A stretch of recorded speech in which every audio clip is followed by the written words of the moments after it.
my question for Jimmy was, I've heard a lot of Protestants argue that it is finished means paid in full, and I know that's incorrect. I just want Jimmy to tell me the correct interpretation.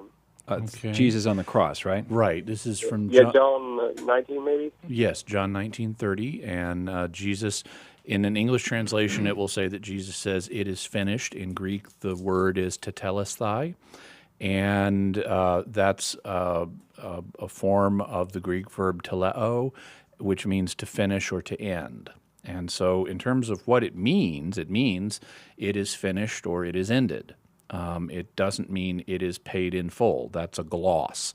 It's an interpretation of what Jesus said. It's not what he actually said.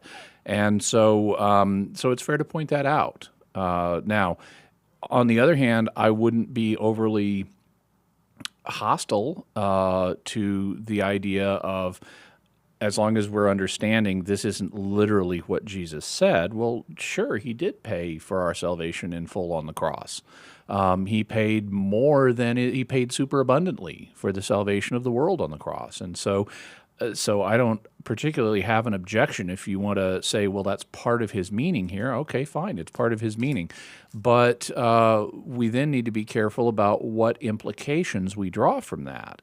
If the people you're listening to are wanting to draw implications like, therefore we don't need to obey God because he paid for all of our sins, so we can just go on sinning.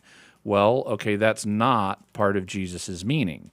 Similarly, if they want to say, well, he paid everything in full, therefore we don't have to in any way cooperate with God's grace for salvation, then, well, no, that's not part of his meaning either.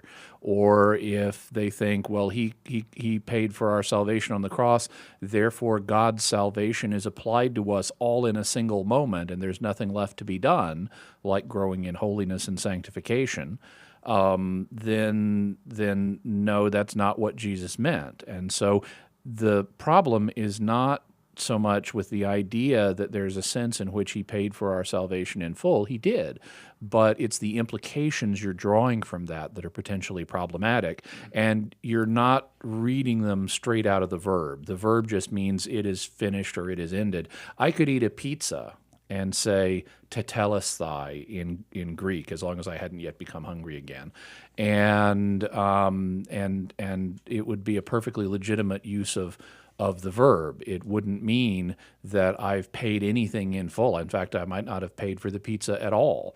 So we need to be clear what the word means and then what implications it has, and those are different issues. Hope that's That a help. sounds good. Yeah, I was just thinking, if they really took that, really hardcore, paid in full, they'd basically be universalists. Potentially, yeah. That's another illustration of how someone could take the idea that Jesus paid in full for our salvation and draw misleading implications out of it, like therefore everybody in the world is saved or something like that.